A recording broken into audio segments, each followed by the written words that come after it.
Cześć, z tej strony Marek. Witam Was jak co tydzień na naszym kanale o aranżacji wnętrz. W dzisiejszym odcinku powiem Wam aż 15 różnych sposobów, patentów na taką idealną, funkcjonalną kuchnię. Powiem Wam, co warto zrobić, ale też czego nie robić, żeby nie schrzanić naszego tego misternego planu. Będą to sposoby na funkcjonalną, praktyczną kuchnię, ale też łatwą w utrzymaniu czystości, taką wygodną w użytkowaniu. Powiem Wam, co zrobiłem u siebie lub co chciałbym zrobić, ale z różnych względów nie mogłem. Dobrze, oczywiście zasubskrybuj mój kanał, zanim zaczniemy, a jeżeli jeszcze tego nie zrobiłeś, zapraszam Ciebie do siebie na konsultację, jeżeli chcesz omówić Twoją kuchnię, pomysły na nią. Zapraszam, ale nie tylko, łazienka, salon i tak dalej. Zapraszam na konsultacje wnętrzarskie. Dobrze, lecę, bo to 15 punktów, to trzeba omówić to w miarę sprawnie. Pierwszy patent i coś, co zrobiłem i zawsze wszystkim radzę, i jak najwięcej szuflad. Szuflady są naprawdę bardzo wygodne. Szersze, węższe, płytsze, głębsze. Musicie przemyśleć, co będziecie w nich trzymać. Wiadomo, że garnki warto, tak? Talerze, no bo oczywiście możecie mieć półki, ale schylać się, nurkować gdzieś tam i wyciągać z tyłu, jeżeli tu szuflada Wam wyjedzie, no zdecydowanie lepiej mieć szuflady. Głębsze na jakieś garnki, talerze, płytsze na sztućce, na jakieś deski do krojenia, na szmatki, w zależności co trzymacie. To musi się znaleźć i ja zawsze kombinuję w ten sposób, robię minimum, co muszę mieć szafek, a później jak najwięcej szuflad. Czasem jest tak, że tych szuflad jest tak dużo, że Wam się to wizualnie nie podoba. Ok, można zrobić coś takiego, ja to u siebie zrobiłem, ale akurat w łazience szuflady wewnętrzne. Oczywiście możecie zrobić tak jak tutaj, szuflady wewnętrzne w kuchni, dzięki temu możecie na dole mieć garnki, pokrywki, a u góry na przykład sztuce. Ale dzięki temu rozwiązaniu macie mało jakby poprzycinanej, poszatkowanej tej kuchni, są fronty dosyć duże wizualnie. Drugi sposób, tego niestety u siebie nie zrobiłem, ale będę na 100% kombinował przy nowej kuchni, a żona mi tłumaczy, że to już niedługo nastąpi, oby się myliła, ale dobra, chciałbym mieć jak najwięcej sprzętów AGD pochowanych. Jasne, czajnik, tego typu rzeczy muszą być na wierzchu, bo bardzo często używamy, ale ekspres do kawy tak naprawdę, to w zależności kto jakim kawoszem jest, ale zazwyczaj 2-3 razy w ciągu dnia używamy i on nie musi być na miejscu, na widoku. Sokowirówka podobnie nie musi być na widoku. Thermomix jak to woli. Lepiej, żeby nie był. Jeżeli miałbym taką możliwość, to zrobiłbym to wszystko za zamkniętym frontem, w takiej szafie. I tak naprawdę potrzebuję kawę zrobić, otwieram sobie ten front, robię kawę, ile to trwa? 2 minuty, zamykam, posprzątane.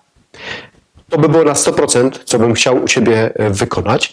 Druga rzecz, jeżeli nie masz tylu sprzętów, nie masz Thermomixa, nie masz ekspresu do kawy, ale masz na przykład krajalnicę. A przy krajalnicy wiadomo, lub robot kuchenny, że gdzieś się tam pokruszy, przy sandwichu, przy tosterze. Toster łatwo jeszcze w miarę jest schować do szuflady czy gdzieś, ale ten robot kuchenny już nie do końca. Krajalnicy też nie chcemy otwierać sobie za każdym razem. To może taki front uchylny. Uważam, że to jest super sprawa, bo tak jak widzicie, tu można uchylić sobie front, wyjechać z półeczką, zrobić co zrobić, zamknąć i nie ma bajzlu. Kurde, jakie to fajne. Sprzątanie w mig. Lecę do trzeciego punktu. To punkt, co zrobić albo czego nie robić. Zrobić szafki pod sufit. Bardzo często się zdarza, że zostawiacie tam 15, 20, 10 cm. Po co? No po co? Bo ten kurz, tak Wam on jest im potrzebny, niezbędny? No nie ma sensu. W normalnych pomieszczeniach, normalnych, średnia u nas to jest około 260 cm. Lepiej tą kuchnię podciągnąć do samej góry. I wygląda to fajnie i jest to praktyczne. Jedno to wysokość, drugie to szerokość szafek.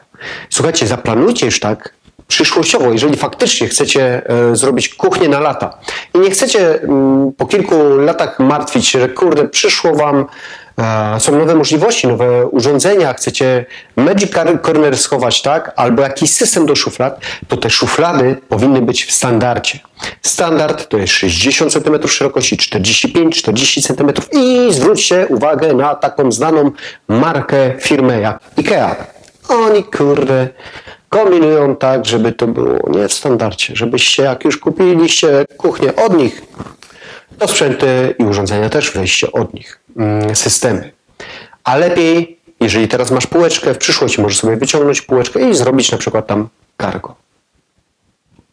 Myślę, że lepiej. Od razu powiem, jeżeli jesteś zaraz po premierze oglądasz, czy na premierze ten film, to muszę wam to powiedzieć, bo jestem cholernie dumny z tego, że napisałem e-book, cegłę, książkę, prawie 400 stron. E-book Jak urządzić kuchnię marzeń, taką idealną kuchnię. Zapraszam, zerknijcie do linka, tam jest 10 konkretnych, dużych rozdziałów, ale przede wszystkim ponad 80 gotowych pomysłów na kuchnię, różnych projektów, dużych, małych, wąskich kuchni, z rzutami, z ustawieniem i prawie 400 zdjęć do tego. Tak więc uważam, że warto, jeżeli oglądasz ten odcinek teraz, jak opublikowałem go, to masz szczęście, bo cena jest fajna w przedsprzedaży. Zerknij, kliknij, zobacz. Dobra, lecę do punktu 4. To nie jest coś, co jest dla mnie niezbędne, ale uważam, że to jest fajne i praktyczne. Duży, naprawdę duży zlew. Ja wiem, ja często powtarzam swoim klientom, że jeżeli masz dużą zmywarkę, 60, niekoniecznie 45, ale 60, to jeżeli nie gotujesz dużo, to nie potrzebujesz takiego zlewu. Wystarczy ci jednokomorowy, nawet 45. Będzie ok. Ale jeżeli gotujesz dużo, to zastanów się. 2 komory, w jednym masz ziemniaki, w drugim myjesz coś, obierasz. Naprawdę to jest wygodne. No jasne, musimy jeszcze mieć do tego miejsca, ale jeżeli możesz sobie na to pozwolić, to na pewno warto. Kolejny punkt to są półki w pasie między meblami. Powiecie, aha, ile razy powiedziałeś, że półki to nie, chłopie, a tu mi coś o półkach gadasz. Jest to wygodne, jest to przydatne, znowu jeżeli dużo gotujesz, że masz pod ręką przyprawy, masz coś ustawionego, jakaś kochelka wisi, ale, jak zwykle, ale nie musisz tego mieć otwartego przecież. Zrobiłem już to kilka razy klientom w pasie między meblami. Bywa tak, że i są półki otwarte, ale jeżeli nie jesteś pedantem, nie lubisz mieć wszystkiego otwartego na wierzchu, nie lubisz sprzątać, to warto ten front zamknąć, te półki zamknąć. Wtedy robi się pogłębioną troszkę kuchnię, powiedzmy na 75 cm, 80 cm i możesz zrobić front z drzwiczkami przesuwnymi, a tam półki. Gotujesz, otwierasz, voilà, masz. Warto, jeżeli faktycznie lubisz żyć w takim ferworze, że tu gotujesz, tu coś sięgasz, tu tak dalej i naprawdę dużo robisz, jakiś imprez, to wtedy te rzeczy takie niezbędne pod ręką są ok, niż chować, szukać gdziekolwiek innych, po szufladach nurkować. Lecę do kolejnego punktu. Mówię to, co jest przydatne, funkcjonalne, ale teraz co za cholerę nie warto robić. Odradzam. Mówiłem to niedawno w jednym z odcinków, ale ja to zastosowałem u siebie w przedpokoju. Ostre uchwyty. Albo kuchnia bezuchwytowa. Ładnie wygląda. I ja wiem, że jest fajna, ale naprawdę, szczególnie panie, które mają długie paznokcie przy zmywarce, przy zamrażalniku, męczą się i łamią te paznokcie przy otwarciu. To jest jedno. A druga rzecz, te uchwyty, które mają ostre rogi. Kurczę, ile wy sobie siniaków nabijecie. Ile ubrań podrzecie. Kieszenie całe rozerwane. Niestety, to też ładnie wygląda, bardzo minimalistycznie. Fajnie, te, które są zaraz pod blatem, one są schowane, ich nie widać. Ale jeżeli mamy szufladę niżej, nie macie tej szuflady wewnętrznej, no to wtedy jest problem. To wtedy naprawdę raz, dwa, idąc jeszcze w wąskich kuchniach, albo dzieci biedne, które biegną, a wiadomo, że one nie potrafią chodzić, tylko biegają, no to raz, dwa się uderzą. Zwróćcie na to uwagę, lepiej relingi, lepiej z zaokrąglonymi rogami. I druga rzecz, zwróćcie uwagę, naprawdę, jakie kupujecie. Bo jasne, z jednej strony można łatwo wymienić, bo co to jest? Śrubki odkręcić i podmienić. Ale z drugiej strony nawiertane będą dziury. Tak więc później musicie kombinować i już trafić po prostu z takim uchwytem, żeby te otwory pasowały. Jeżeli to będzie jedna dziurka, no to gałka, tak, no to gałki możemy sobie zmieniać. Większe, mniejsze, inne kolory. Ale jeżeli są już dwie dziury nawiertane na uchwyt typu Renning, no to musicie wtedy kombinować i znaleźć o odpowiednim rozstawie. Kolejny punkt. Teraz coś, co coraz bardziej nam jest niezbędne. Ja mam coś lepiej niż standard, ale nie mam tak, jakbym chciał. Nie wiem, czy w nowej kuchni mi się uda to zrobić ze względu na wielkość szafek. Myślę, że tak. Będę się starał. Odpowiednie miejsce na odpowiednie segregatory na śmieci, bo my tych śmieci produkujemy coraz więcej i będziemy produkować coraz więcej. Niestety tak jest. Wiadomo, odpadki normalne, folia, szkło, tektura, bio. Warto zrobić teraz szafkę już nawet 80 cm, żeby te pojemniki, to nie były takie kiszki, takie coś, że tam wrzucisz 2 butelki plastikowe, bo nie gnieciecie ich, jak ja krzyczę po swoich dzieciach, zgniatać. Wrzucicie 2 butelki i zapełnione, tak? I trzeba bielać, wyrzucać to. To jest jedna rzecz. Bio. Warto zrobić osobny pojemnik na bio. Ja akurat mam kompostownik, tak więc u mnie jest troszkę lepiej, tego już nie potrzebuję, ale warto pomyśleć niewielki, bo to zazwyczaj nie jest tego dużo. Niewielki pojemnik, otwór w blacie i tylko zsuwasz coś, jeżeli przyrządzisz marchewkę, ostrugasz, ziemniaki ostrugasz, zsuwasz do tego pojemniczka, wyrzucisz lepiej raz na dzień niestety, no bo wiadomo, muszki, zaraz będą owocówki latały, muszki, owocówki po ziemniakach. No, tak mają. Może mnie Repłycka nazwała ziemniaki owocami, cholera wie, to tak kombinują różnie. Lecę do kolejnego punktu. A teraz 9. i 10. punkt, znowu coś, co powinno być według mnie zrobione i dzięki temu będzie zdecydowanie bardziej funkcjonalnie. Pierwsza rzecz, wspominałem o tym, wiem nieraz, ale to należy powtórzyć, wysoki blat. Blat wysoki. Ja jestem odpowiedniego wzrostu, tak więc nie potrzebuję za wysokiego blatu, ale dla mnie tak 90 cm byłoby ok, 92 cm byłoby ok. Czym jesteś wyższy, ten blat powinien być wyższy, bo chyba nie lubisz się schylać i w takiej pozycji przygotowywać, kroić, cokolwiek robić. Niestety część stolarzy nadal nie pyta ludzi, na jakiej wysokości. Tylko leci maszynowo, 86 cm. Standard, jak było za komuny. Na szczęście masz prawo decydować. Wiem, zaraz padnie pytanie, a co jeżeli ja mam 156 cm w kapeluszu, a mój partner ma 200 cm i my często gotujemy razem? To po pierwsze gratuluję. Po drugie, jest na to też wyjście. Przede wszystkim dostosować ten blat do wysokości. Można zrobić drugi blat na innej wysokości. Masz to szczęście, że będziesz miała wyspę. Możesz tą wyspę zrobić na wysokości partnera, tak? To jest uzależnione, kto naprawdę więcej gotuje, tak? Kto potrzebuje więcej tego miejsca, ale jeżeli masz wyspę, to już jest ok. Albo nie masz wyspy. Masz normalnej wielkości mieszkanie i macie tam super 2 metry blatu, tak? Tutaj macie 1,20 m, tu macie 80 cm, to teraz decydujesz, dobra, ja stoję przy tym 1,20 m. I są takie fajne systemy jak stepy. Stepy wyjeżdżające z cokolików. Zrobiła to jedna firma, pewnie inne już też to mają, ale tak naprawdę naciskasz wyjeżdżać taki step. O! I jest! I wtedy dostosowujesz się do blatu, nie blat do ciebie, no bo niestety jeszcze tego nie wymyślili, żeby... A, widzicie, a to by szło pewnie zrobić, bo są biurka podnoszone, to czemu nie ma takich blatów? No trochę dziwnie by już ta szafka wyglądała pod spodem, ale pewnie jest to do zrobienia. Ale jeżeli chcecie szybciej, prościej taki step zastosować i jest. Nie ma tego problemu, że ty jesteś jednego wzrostu, partnerka drugiego wzrostu. Lecę do następnego punktu, a są nim gniazdka.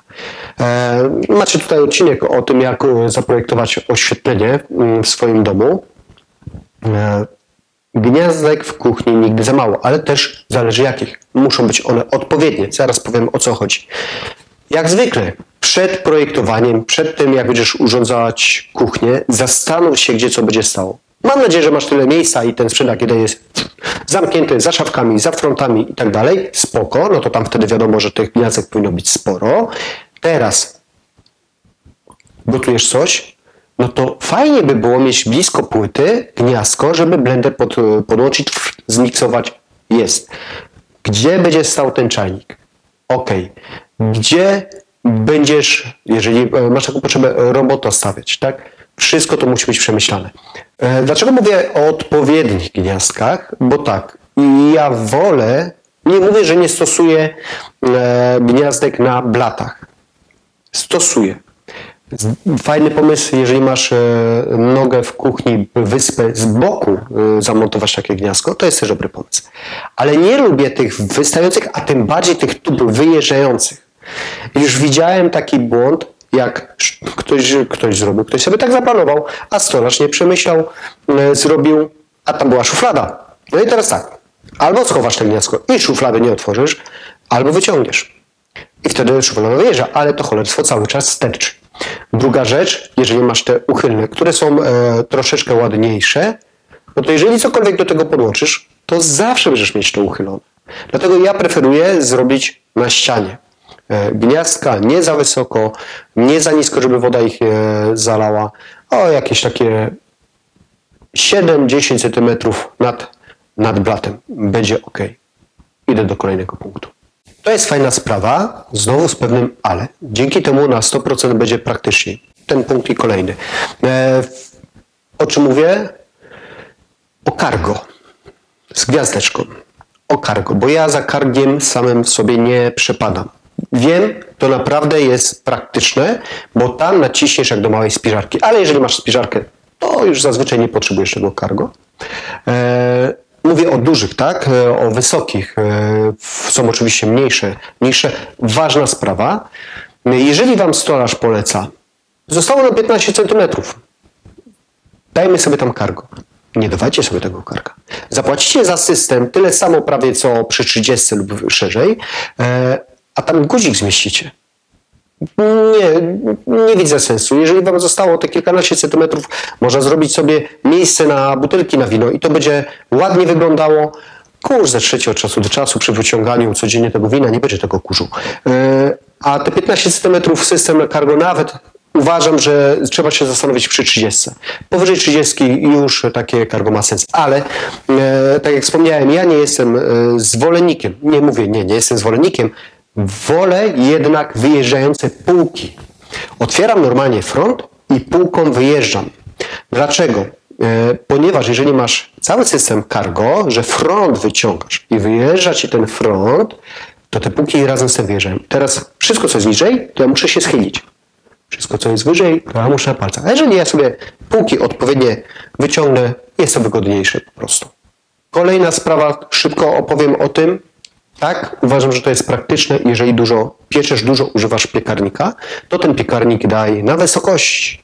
Dużo wygodniej nam jest, jeżeli widzimy od razu, nie musimy się schylać, gorącego wyciągać. Wiadomo, że nieraz poparzyliście się, pewnie tak, dajcie znać, nieraz poparzyliście się dzięki piekarnikowi, a tutaj łatwiej nam jest wyciągnąć. Mniej tej siły musimy użyć. Widzimy lepiej, jeżeli ten piekarnik jest na wysokości. Jeżeli nie używasz dużo tego piekarnika, tylko przy świętach, kilka razy w roku, to nie ma sprawy. Uważam, że na dole jak najbardziej może być i nie musisz nic z tym kombinować. Kolejny, 12 już punkt.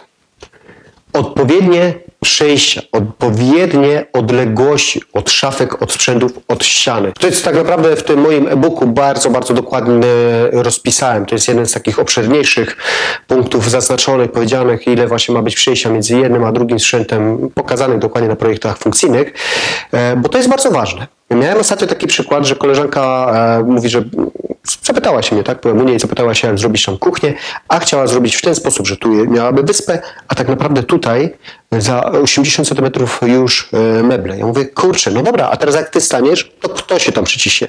Masz tam szafkę, chcesz coś wyciągnąć. Po co? Będziecie przechodzili koło mebli, tak? Nieśli talerze. Tak, jakkolwiek, tackę, tak?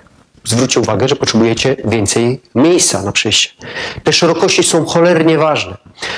Idealnie jak macie 120 cm, ale też jest dozwolone i 80, w zależności właśnie od tego, w którym miejscu. Pamiętajcie, że tu mniej potrzebujemy przejścia, tu szerzej. I jeżeli masz barek siadaniowy, no to tu więcej powinieneś mieć przejścia, tak? Żeby nie uderzyć. Zachęcam do tego mojego e-booka, bo tam jest naprawdę to bardzo, bardzo dokładnie rozpisane, powiedziane, no i zaznaczone 100 razy. Zresztą, słuchajcie, no, prawie 400 stron, 20-letnia moja wiedza jest tam przekazana. Sam chciałbym coś takiego przeczytać na początku mojej drogi przed projektowaniem wnętrza albo przed tym, jakbym chciał zaprojektować swoją kuchnię. Nieskromnie, ale szczerze. Sam chciałbym coś takiego przeczytać. Dobrze, następny punkt to oświetlenie. Oświetlenie wiadomo, w zależności czy masz otwarte na jadalnię, na salon i tak dalej, tak można zrobić centralny punkt. Centralne oświetlenie uważam, że jest ważne. Jeżeli robisz coś tam, nie wiem, herbatę, tego typu rzeczy, tak, zapalasz sobie jedno główne, jest wszystko ok.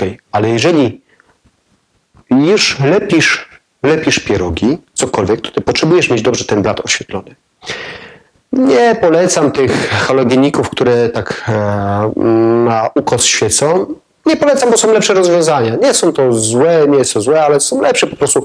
Jeżeli masz szafki, to podszafkowe oświetlenie. Jeżeli nie masz, szynoprzewody teraz są bardzo modne, popularne, to też te tuby możemy sobie kierować jak chcemy, tak? Zwróćcie uwagę, żeby to nie było za wami oświetlenie, które wam będzie głowę oświetlało, tak? To musi blat oświetlać. Jeżeli nie masz szafek, bo też często się tak zdarza, są bardzo ładne szynowe lampy, które oświetlają cały blat lub kinkiety, które zawsze też bardzo fajnie wyglądają. Oświetlenie to jest bardzo ważna sprawa. Mam nadzieję, że już nikt tego nie bagatelizuje, ale czasem się zdarza, że nawet kupujemy nowe mieszkanie, a deweloperzy tylko dają jeden punkt w danym pomieszczeniu, zazwyczaj dają jeden punkt w danym pomieszczeniu i my już o tym nie myślimy, no bo tak tam deweloper zaprojektował. Deweloper tam nie będzie mieszkał, tylko ty. Dobra, lecę do kolejnego punktu. To jest bardzo ważny punkt.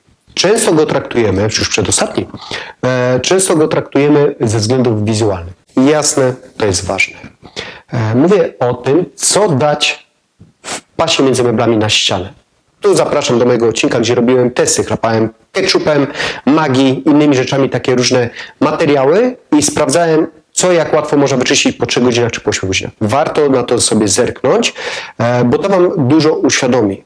Są piękne materiały, jak cegła, jak beton, jak różne płytki, które fajnie wyglądają do czasu. Zastanówcie się, jasne, że to powinno być spójne z całością, jeszcze szczególnie jak macie otwartą kuchnię na salon, że to powinno wszystko współgrać. Ale to jest cholernie ważne, co macie w pasie między meblami, szczególnie za płytą, żeby to łatwo było, można było umyć. Robimy tą kuchnię, pamiętajcie, funkcjonalną, praktyczną, ale ładną, ale łatwą też w utrzymaniu czystości. Jeżeli fajny materiał, płyta meblowa, tylko zwróćcie uwagę, jeżeli macie, zapraszam też jeszcze raz do tego odcinka, jeżeli macie gazówkę, czyli płytę gazową, to nie może być płyta meblowa, albo może być, ale musi być też szkło. Szkło zabezpieczające, no bo gaz, znaczy ogień, płyta meblowa, nie idzie to za bardzo w parze. I ostatnia rzecz, którą kocham, mam u siebie w domu, zastanawiam się, czy w przyszłości nie zrobić tego trochę więcej, w zależności jak będę miał kuchnię zrobioną, to serwodrive, czyli taki wspomagacz otwierania szafki. To tak naprawdę jest bardzo wygodne w szafkach, gdzie mamy to nasze duże segregatory na śmieci. Jeżeli masz ręce pełne śmieci, no to ciężko jest pociągnąć, albo brudne, tak? Ciężko jest pociągnąć uchwyt, gałkę jeszcze z szafką, tak? Żeby front nam się otwarł. A jeżeli jest taki serwodrive, tylko lekko kopiesz, dotykasz z półobrotu.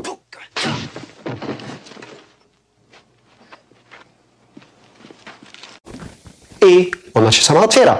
Wyrzucasz znowu z półobrotu i sama się zamknie. To można dostosować do większej ilości szafek, można też dostosować do lodówki, że sama się będzie zamykała, otwierała.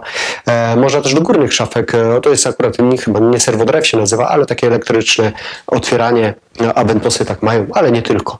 Jeżeli jesteś niską osobą, to warto pomyśleć, bo nie musisz wtedy za uchwyt sięgać, tylko naciskasz taki przycisk, o, kolejny patent. I zamyka Ci się ten front górnych szafek.